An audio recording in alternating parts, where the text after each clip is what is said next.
Hello বন্ধুরা, উম, আপনারা সবাই ভালো আছেন নিশ্চয়ই।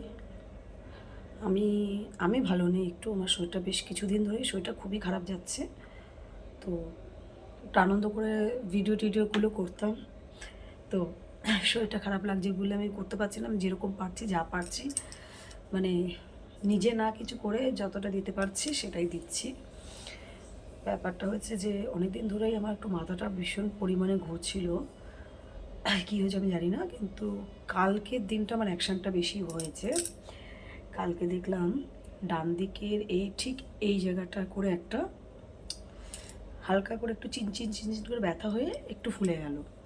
তো আমি ভাবলাম যে ঠিক আছে, আমার তো নানা রকম প্রবলেম থাকেই শরীরে। আমি কাজে বেরিয়ে গেলাম। তো কিছু অস্বস্তি আমার হচ্ছিল,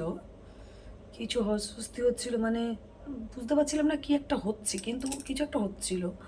অটোয় করে আমি যখন যাচ্ছিলাম, তো একটা বাচ্চা ছেলে ক্রিকেট খেলবার জন্য যাচ্ছিল, মানে শিখতে যাচ্ছিল, ওর মা ছিল আর আমি ভেতরটায় বসেছি। আমি সবসময়ের জন্য আমার একটুখানি দূরে দূরে থেকে অটোতে বসলে ভালো লাগে, তো তার জন্য হয় ফার্স্টে বসি আর নয়তো ড্রাইভারের ডান দিকটা বসি, তাহলে আমার খুব একটা অসুবিধা হয় না বারবার ওঠা নামা, কেন ব্যাগটা আমার অনেকটাই ভারী থাকে। তো আমি এমনিই ফার্স্টেই গেছিলাম, তো ফার্স্টেই বসেছি। বসার পরে বাচ্চাটা বসলো, তারপরে মা। কিন্তু বাচ্চাটা 12 বছর 13 বছর হবে হয়তো, বসেছে। কিন্তু আমার শরীরটা এতটাই খারাপ লাগছে, বাচ্চাটা বসে যেমন আমার শরীরটা না একটা অস্থির ব্যাপার, মানে আমার না বিরক্তি লাগছে। মানে বডি টাচ করছে সেরম কিছু না, মানে জাস্ট মানে বাচ্চাটা পাশে বসছে না, আমার একটা কিছু একটা শরীরের একটা অস্থির কানেকশন, মানে কীরকম বলতে পারবো না, আমি বোঝাতে পারছি না, একটা শরীরে একটা অস্থির টাইপের একটা কিছু হচ্ছিলো। যাই হোক, যখন আমি স্টপেজে একদম লাস্ট স্টপেজে নামলাম, নেমে ওনারা নেমে গেল, আমি তারপরে বেরিয়ে আমি অন্য একটা বাস ধরার জন্য আমি দাঁড়িয়েছিলাম। তো দেখলাম যে বাসটায় করে আমি যাব, দুটো স্টপেজ পার করে যদি আমি হেঁটে যাই তাহলে একটা অটো করে তাতেই চলে যেতে পারবো, আর বাসে করে গেলে ঠিক ঠিক ঠিক ঠিক করে যাবে। তো আমি প্রচণ্ড পরিমাণ হাঁটি, তো দুটো স্টপেজ আমার কাছে কোনো ব্যাপার না। তো আমি বললাম ঠিক আছে, হাঁটা শুরু করে দিই, কারণ অত সময় দাঁড়ানোর কোনো টাইম দরকার নেই। আমি হাঁটা শুরু করেছি মোটামুটি জাস্ট ওই কী বলবো, একটা স্টপেজের হাফটা যাওয়ার সঙ্গে সঙ্গে হঠাৎ করে আমার এমন মাথা ঘুরলো কি আমি দাঁড়াতে পারলাম না, মানে আমার হাত পা এমন থরথর করে কাঁপছিল। তো আমি সঙ্গে সঙ্গে মানে একটুখানি রেলিংগুলো থাকে, রেলিংগুলো ধরে আমি দাঁড়িয়ে পড়লাম, কারণ সাধারণত আমার এরকম হয় না, আরও যদি হয় আমি নিজের ব্যালেন্স রাখতে পারি, কারণ দুর্ঘটনা যদি রাস্তায় ঘটে যায় তাহলে কিন্তু বাড়ির লোক সামলাতে পারবে না। তো তার জন্য নিজে যখন বুঝতে পারি যে এটা সমস্যা একটা আছে, তো আমি নিজেকে যতটা পারি সমস্যার থেকে বের করার চেষ্টা করি। তো যাই হোক, বাড়িতে চলে এলাম, ছেলেকে ফোন করলাম, স্বামীকে ফোন করলাম, স্বামী বললো বাড়ি চলে যাও। ছেলেকে ফোন করলাম, ছেলে আমাকে বললো মা তুমি যেভাবে হোক অটোতে বসো, ওখান থেকে আস্তে আস্তে আমি এখানে স্টপেজে দাঁড়াচ্ছি। ও আমাকে বাড়িতে নিয়ে এলো। তো কালকে আমি সাধারণত ডাক্তার দেখাইনি, আজকে গেছিলাম ডাক্তার দেখাতে, ব্যাস হয়ে গেল। ডাক্তারখানা মানে 2000 টাকা পুরো, ডাক্তারের ফিস 500 টাকা, ওষুধ 1 মাসের। আমি বললাম 1 মাসের ওষুধ খাবো না, কারণ চেঞ্জের ব্যাপার থাকেই, 10 দিন আগে ওষুধটা কিনে নিই, আর 3 সপ্তাহের ওষুধ আস্তে আস্তে কিনবো। আচ্ছা, আমি ভাবলাম 1 সপ্তাহের ওষুধ তো 1000 টাকার মধ্যে টোটাল 500 টাকা ওষুধ, 500 টাকা ডাক্তার হয়ে যাবে, কিন্তু 1 সপ্তাহের ওষুধ আমার 1400 টাকা, মানে আমি 2000 টাকা দিয়ে চলে এলাম। 1 টাকার কাজ করলাম না, 2000 টাকা দিলাম। এটা হয়েছে কাল থেকে আজকের ঘটনা। পরশু দিন রাত্রেবেলা আমি সবসময় বৌমার সঙ্গে আমার খুব বান্ধবীর মতন সম্পর্ক। আমি বলবো সবাইকে ভালো, এরকম বান্ধবীর মতন সম্পর্ক থাকা উচিত।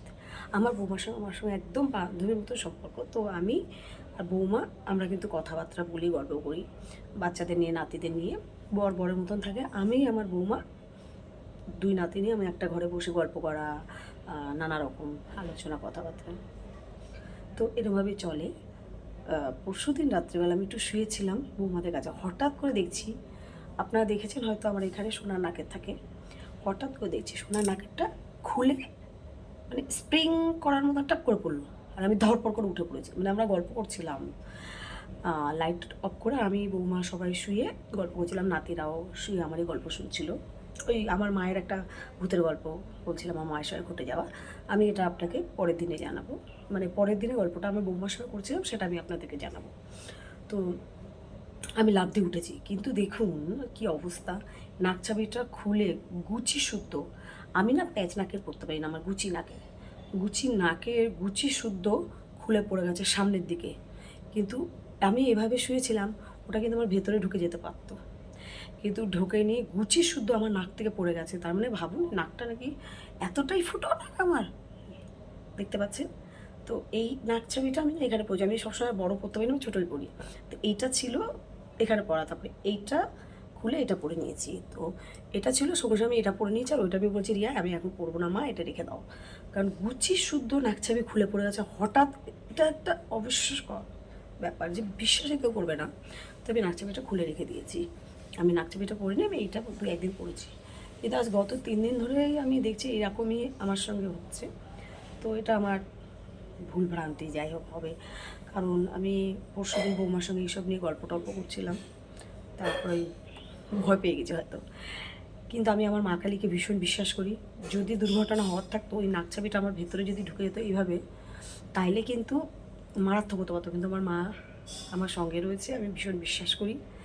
তো তার জন্য যাই হোক এই যাত্রা বেঁচে গেলাম। কালকে দুর্ঘটনা হতে হতে বাস স্ট্যান্ডে, মানে যেখানে গেছিলাম সেটা হেভি, সবসময় 24 ঘন্টা হেভি গাড়ি ঘোড়া চলাফেরা রাস্তা, সেখানেও আমার বেঁচে গেলাম। খালি আজকে 2000 টাকা চুনা লেগে গেল। যাই হোক, আমার দুঃখের গল্প আপনাদেরকে বললাম, ভালো গল্প তো কিছু বললাম না, দুঃখের গল্প বললাম। আর বেশ কিছুদিন তো শরীরটা খারাপ বলে ভালো কিছু ভিডিও তো করতে পারছি না নিজে দাঁড়িয়ে, ওই যা পারছি যেরকম আছে ওইখান থেকে নিয়ে ওখানে, ওখান থেকে নিয়ে সেখানে, এইসবগুলোই করছি। তো বন্ধুরা মার্জনা করবেন, আর কি বলবো, ভিডিওগুলো দেখে লাইক দেবেন, আর ভালো লাগলে সাবস্ক্রাইব করবেন, ঠিক আছে।